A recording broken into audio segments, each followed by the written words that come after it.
नमस्कार आप दोस्तों का सभी का पुनः स्वागत है आज के इस कार्यक्रम में।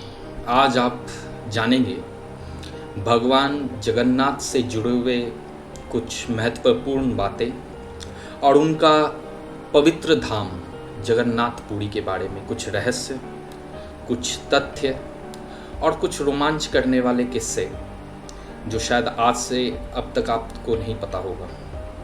बिना देर करते हुए शुरू करते हैं इस कहानी को। इसके कुछ अहम पहलू को आपको समझना पड़ेगा जिस पे आज चर्चा करेंगे। जगन्नाथपुरी को लेकर के पहला प्राचीन किस्सा अभी हम लोग आप लोग को बताएंगे। प्राचीन किस्सा के बाद मध्यकाल का इसका शेष जो भाग देखा जाता है। मध्यकाल के बाद आधुनिक वर्तमान स्थिति में इसके कार्यभार जो चल रहे हैं उनके ऊपर बात करेंगे और आधुनिक के बाद अंत में रहस्य के बारे में इसके ऊपर चर्चा करेंगे। जगन्नाथ धाम की अगर बात करें तो पहले पौराणिक कथाओं के अनुसार अगर चले तो जगन्नाथ धाम हिंदुओं में 4 धामों में से एक पवित्र माना जाता है। 7 नगरियों में से जगन्नाथ धाम का भी वही महत्व है जो 7 नगरियों हिंदुओं में मान्यता है। इन 7 नगरियों में अगर हम लोग देखें तो उत्तर में सबसे पहले शुरुआत होती है हरिद्वार से, फिर उससे अगर नीचे हम लोग उतरे तो मथुरा, अयोध्या, उससे नीचे अगर भारत के पश्चिम के क्षेत्र में देखें तो द्वारका, भारत के मध्य में उज्जैन, भारत के पूर्व में अगर हम लोग इस 7 नगरी में से देखें तो पवित्र रूप एक इसे पुरी को भी माना जाता है, और दक्षिण में कांचीपुरम। तो जगन्नाथ धाम का पौराणिक समय से ही इसकी मान्यता उतनी ही है जितना आज प्रबल है। कहते हैं कि महाभारत के काल में इंद्र यूमन के द्वारा इसकी स्थापना की गई थी पुरी के निकट। और उसी महाभारत काल में कहते हैं कि जब श्री कृष्ण को जंगल में वो विश्राम कर रहे थे और उनको पैर में तीर लगी और उससे उनकी जब मृत्यु हुई तो द्वारका के क्षेत्र में उनके अंतिम संस्कार को करवाने के बाद उनके शरीर पंचतत्व में तो विलीन हो गए, लेकिन कहते हैं कि उनका जो हृदय है वो द्वारका से पुरी के तट में आकर के टिका। और कहते हैं कि उसी क्षेत्र में पुरी में के क्षेत्र में इंद्रयुमन के द्वारा उस वक्त महाभारत के काल में जगन्नाथ धाम का स्थापना करवाया गया। ये तो था पौराणिक कथाओं के अनुसार इसकी महत्व। अब बात करते हैं जो हमारे पास तथ्य हैं जो मध्यकाल का देखा जाता है। 10वीं सदी में गंग वंश के राजा के द्वारा इसकी स्थापना करवाई जाती है। ये राजा अनंत वर्मन चोड़गंग के नाम से जाने जाते हैं। इन्होंने अपने राजपाट के दौरान जगन्नाथ धाम को पुनः स्थापना उसी जगह पे करवाया जहां से पहले पौराणिक काल से इसकी प्रतिष्ठा स्थापित थी, जो आज भी हमें देखा जाता है उसकी भव्यता। आज वर्तमान में जो आप मंदिर देखते हैं वो 10वीं सदी के ही मंदिर बनाए गए थे जो गंग वंश के द्वारा तैयार किया गया था। इस मंदिर का अगर संरचना और कला के ऊपर बात करें तो द्रविड़ और नागर शैली दोनों इस पे प्रभाव देखी जाती है। मतलब दक्षिण भारत के भी आपको अंश इसमें कला में दिखेगा और उत्तर भारत का जो नागर शैली के आधार पे जो मंदिर बनते हैं वो भी इसमें दिखेंगे आपको। मतलब ये शायद 2 संस्कृतियों का समागम का शायद ये क्षेत्र देखा जा सकता है। इसके आगे अगर हम लोग बात करें तो इस मंदिर की वैभवता, शौर्यता, ये इसकी बखान करना शायद छोटी मुंह बड़ी बात होगी जो अन्य बहुत सारे किदवंती कथाओं ग्रंथों में दर्ज है, लेकिन उनमें से कुछ चुनिंदे बातों के ऊपर अगर हम अभी आपसे चर्चा करें तो वो कुछ ऐसा है कि मंदिर के ऊपर कुछ रहस्य, कुछ विज्ञान और कुछ तथ्य के ऊपर बिंदुओं हम लोग देखते हैं। उनमें से पहला सबसे बड़ा ये है कि इस मंदिर का जहाँ पे स्थान है उसके एक क्षेत्र पे पुरी धाम का महाशमशान भी है। कहते लोग हैं ये कि जब आप सिंह द्वार, पुरी के मंदिर में जब सिंह द्वार से अगर आप प्रवेश करते हैं तो अगर आप उस द्वार के एक कदम अगर अंदर आप बढ़ाते हैं तो जो चिता की जो गंध है, जो पुरी के धाम के चारों तरफ चिता जो जल रही हैं, जो महाशमशान पवित्र माना जाता है, वो गंध आपको मंदिर के सिंह द्वार के अंदर प्रवेश करने के बाद वो गंध आपको कभी लगेगा नहीं। ये तो पहला रहस्य है।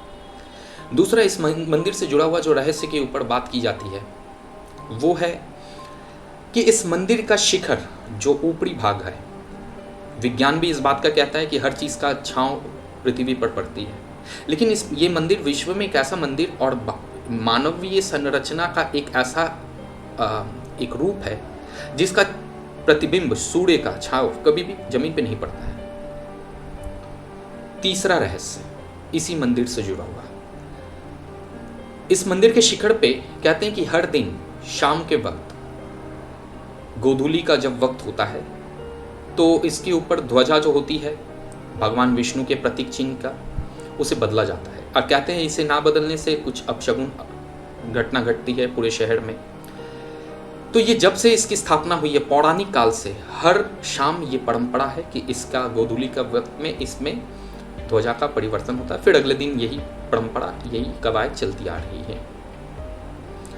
इसके बाद अगर इसी ध्वजा से फिर नीचे अगर हम लोग देखें तो इस मंदिर के ऊपर शिखर पे हम लोग को देखा जाता है सुदर्शन चक्र जो भगवान विष्णु के हैं। सुदर्शन चक्र के ऊपर अगर बात करें तो आप शहर के किसी भी कोने में रहेंगे तो आपको ये प्रतीत होगा कि वो सुदर्शन चक्र आपकी तरफ अपने मुंह को इंगित करके देख रहा हो, आप किसी भी क्षेत्र में अगर आप शहर में रहें तो।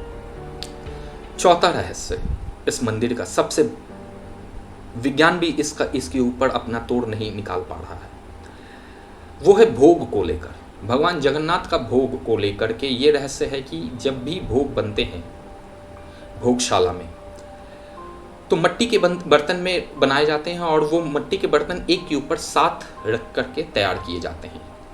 लेकिन चमत्कार की बात यह है कि जब भोग तैयार होते हैं तो सबसे 7वां जो बर्तन एक के ऊपर रखे जाते हैं वो 7वां बर्तन सबसे पहले वो बनता है, तैयार होता है, पकता है। उसके बाद फिर 6वां, 5वां, चौथा, तीसरा, दूसरा, फिर एक। इसके ऊपर इसका पीछे का सिद्धांत क्या है, विज्ञान क्या है, आज तक इसके ऊपर से कोई भी पर्दा नहीं उठा पाया है।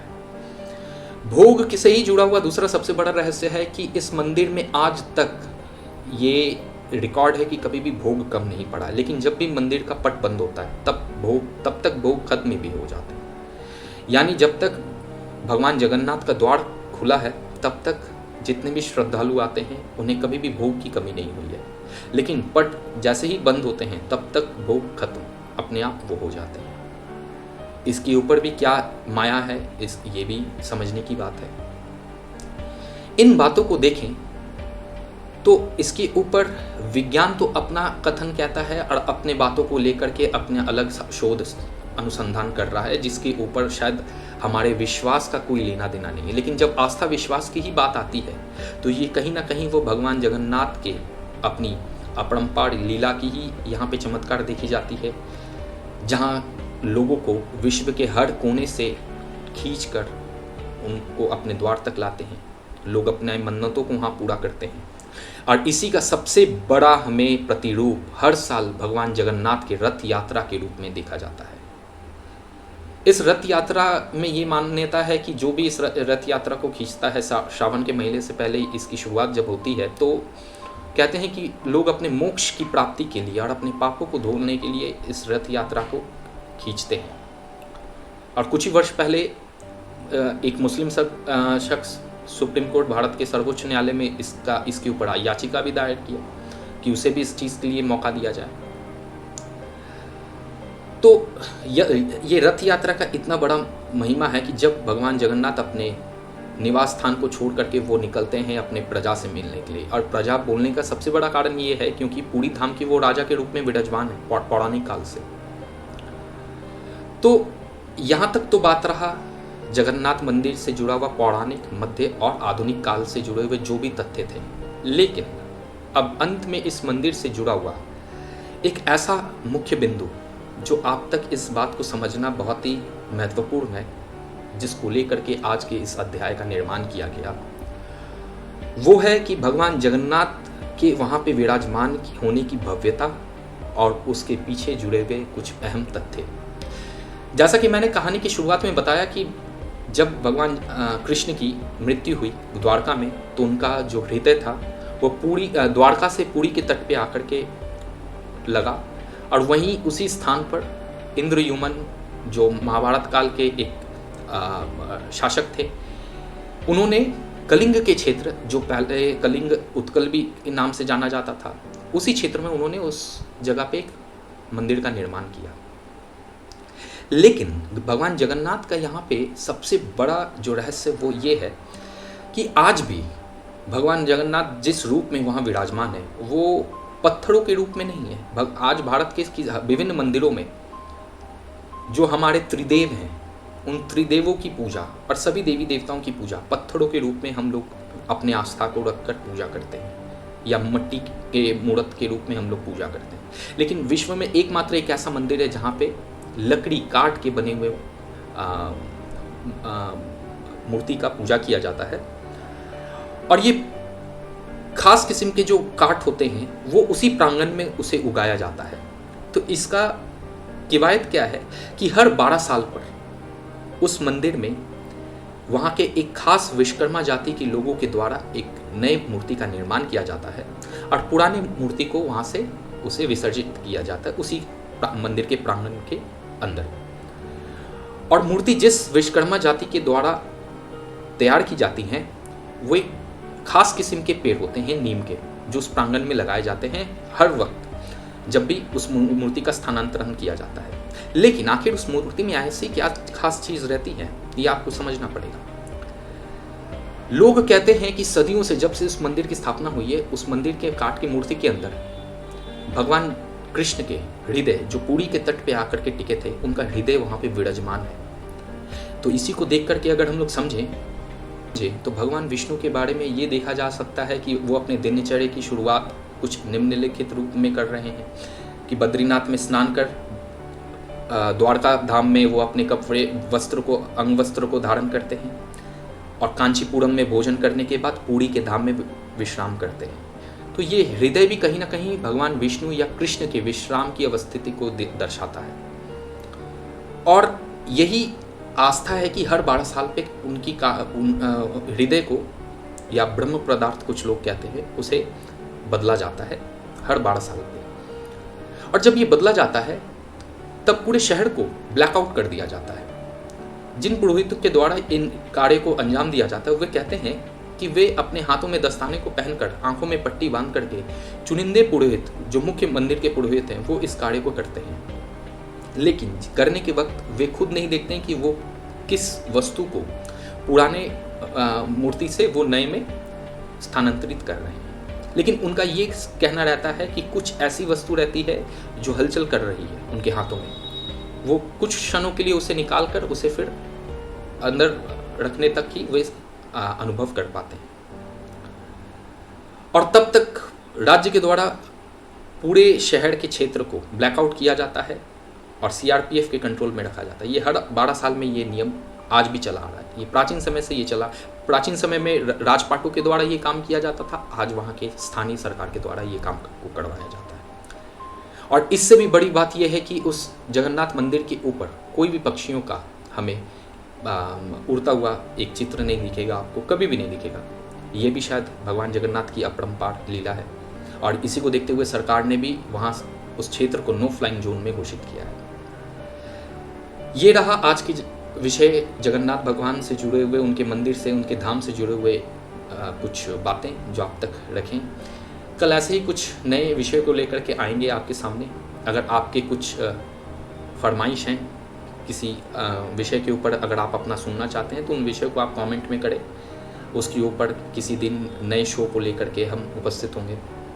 इसी तरीके से अगर हमारा आज का शो अगर आपको अच्छा लगा है तो लाइक करें, शेयर करें, सब्सक्राइब करें, दोस्तों के साथ शेयर करें और हमारे साथ ऐसे ही जुड़े रहें। कल मिलते हैं किसी नए विषय को लेकर, तब तक के लिए नमस्कार।